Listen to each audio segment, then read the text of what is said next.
Hello there, and welcome to my sketchbook. This is where I usually draw concept art of weird western and steampunk art. And on the next two pages, I'll be sketching some desert environments. As a warm-up to familiarize myself, I drew isolated elements like the typical desert features, mostly from the Mojave Desert like a tall cactus, a round cactus, cow skulls, shrubbery, tumbleweeds, and a Jacob tree. If it's a common element of the environment, I draw at least two of the same object to explore the variations that something like a cactus or a tumbleweed can make. Essentially, I started a visual library of objects to pull from and compose desert environments with, sort of like a puzzle. It's not just a list of objects, as it helps me explore the shape languages and coloring style before I commit to a larger composition. So I'd like to apologize in advance for my camera failing a couple of times while I colored. I didn't cut the coloring phases out to hide any marker secrets. These are flat colors anyway, not an advanced technique, so there's not a lot to miss. Back to the drawing. This composition needed a character to take advantage of that rock formation, so I drew a coyote on the prowl for food.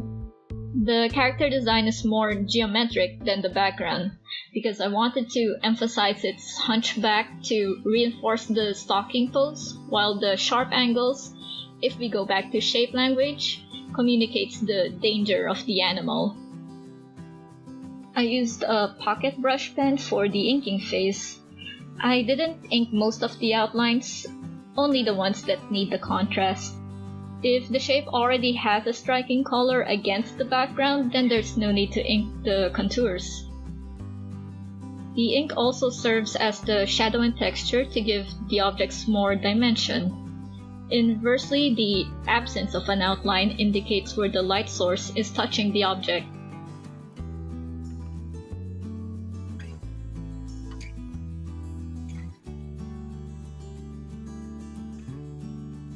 The rocks at the bottom of the page is where I tested how the objects transition to the ground. Heavily inking the undersides of the rocks add density to them, an illusion of weight through color because of the way the black pulls the object down.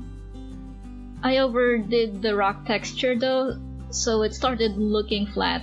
The placement of the cracks were getting repetitive and unnatural. At least I have another rock to test it out on. That's another advantage of drawing isolated objects first. If I screw up on the first one, I can always have another go at it. I needed a refresher on rock textures, so I took out this big green sketchbook. I had drawn rock references in there a while back for situations like this. These pages were referred from tutorials by the Etherington brothers. I'll link them in the description. I pretty much copied their exact notes on the subject matter, but I drew more examples to practice what their tutorials taught me and to incorporate the techniques to my style. Most of the pages in the green sketchbook is full of sketches referred from other tutorials or copies of other art styles. It could be a sketchbook tour video of its own, so let me know if it's something you'd like to watch. Now this is how I color with markers. Like I said, it's nothing special. I was just flatly filling up spaces. I have color references for my art materials at the back of my notebook. It's pretty handy to flip back and compare marker colors against each other. I color first before inking so I can decide if a shape needs an outline when it's not contrasting with the background enough. However, the downside is that the marker ink will spread and I'll lose the accuracy of the sketch. The thinnest line I can get from these markers are from the chisel nib actually, not the bullet nib. It was particularly tricky with the coyote because it had such thin legs and tiny little paws.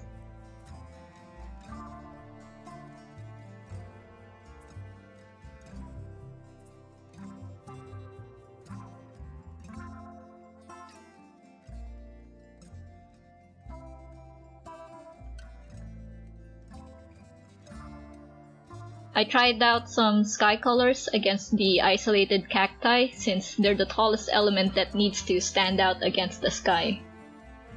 A green color would make for an alien-looking, otherworldly sky, but the peach color sets the scene during sunset, which fits the mood better. Coyotes are nocturnal after all, so a coyote that's up and about during sunset is the equivalent of a morning person.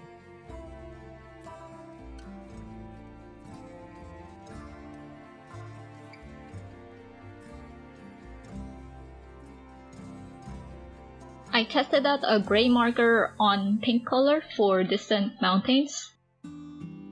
It will separate the pink sky from the earthy tones on the ground. But before I apply that, I have to let the markers dry, so I use that time to ink already. The marker ink tends to blot if I don't give it enough time to dry. These alcohol markers may be cheap, but they're juicy. I bought them from the grocery store at less than $10 for a set of 36. It sounds like a steal, and I was surprised by how juicy and bold the colors are. But that cheapness manifests itself in the design of the marker. They have thin barrels, and what's worse is that the caps are transparent. A transparent cap is a dumb design for a marker, because light exposure fades the ink. And if you've noticed on the previous page, I'll need an exorcist for how much the colors goes through the paper. Despite my gripes, the price is a guilt-free way to use markers experimentally. I can always pad the page with this glossy Japanese flyer underneath to prevent the ink from bleeding.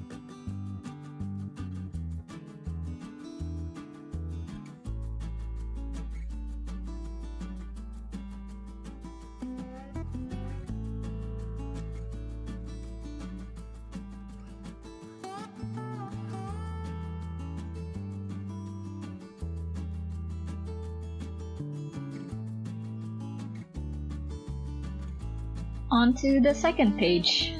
I plotted out 2 frames for landscapes, leaving space for 4 thumbnails at the side. These are where I'll apply most of the exploration from the previous page to draw 2 landscapes. I'll also introduce new elements that would bring new context to the environment. First thumbnail has a sign that leads to a ridge. The second thumbnail has another cow skull because it became cuter the more I drew it. Third thumbnail has a thick rock ridge in the horizon, while the fourth thumbnail started with that tall rock formation. I looked it up and it's called a butt with an E in the end. I switched it with a dead tree because that would be more dramatic. I took thumbnail 1 as the first landscape. With more space to work on, the crow from the thumbnail transformed into a vulture here. It's perched on a sign that leads somewhere. Maybe it would like to call dibs on the next poor fool to venture through the ridge up ahead. The next frame is thumbnail number 4. I didn't have space up top for the tree, so it looks like it bumped its head on the ceiling. The next camera failure just happened, and I lost coloring footage again. I used the same color palette and techniques, but this time I added cracks on the ground and a deeper layer to the ridge. That's a layer of gray on top of the orangey ochre to remove the saturation, which kinda makes the color pinkish. I left the clouds colorless with the white of the page. The way I drew them, they're trailing like smoke across the sky, as if the horizon will always be out of reach, which is the worst feeling in a desert. But that's why I like drawing deserts. Thematically, they're harsh landscapes that test characters in the western and post-apocalypse genres. There's rarely life-sustaining resources, but it still has a biodiversity that has adapted to this environment, while wind-eroded rock formations have been enduring for aeons. It's very existential and in some way gothic.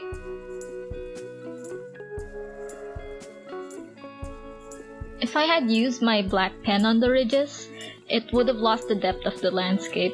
Above the page, I made some tiny little tests for the rock textures to find a result I liked, which was to use 2 shades from my gray brush pens.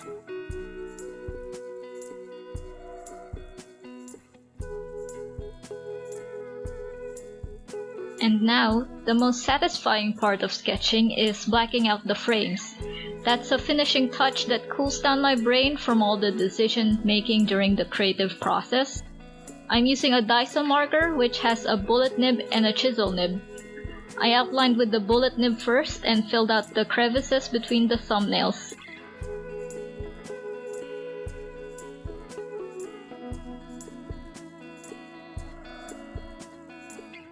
Then, the best part is switching to the chisel nib and in one stroke, going all the way across the page. All the way across the page. All the way up. To make up for losing some footage, I colored the thumbnails in, which wasn't easy with the grocery store markers. It's hard enough to get thin lines with them. The paper isn't made for markers and wet media. That might be why the ink spreads, aside from the marker quality.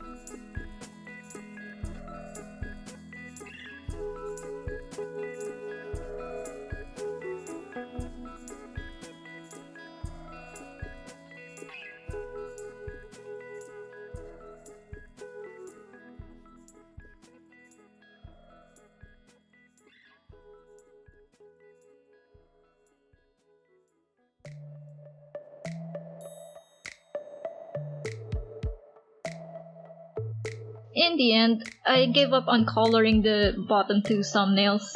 The cow skull turned out fine, because the cow skull is the cutest.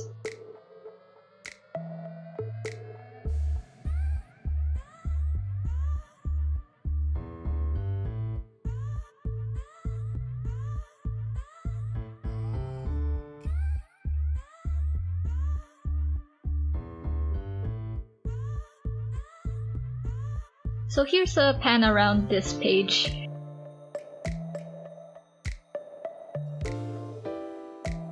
If you've reached this far, thank you for watching. Pat me in the back by leaving a like and a comment. Hit subscribe if you want to stay tuned for more environment sketching videos. Bye.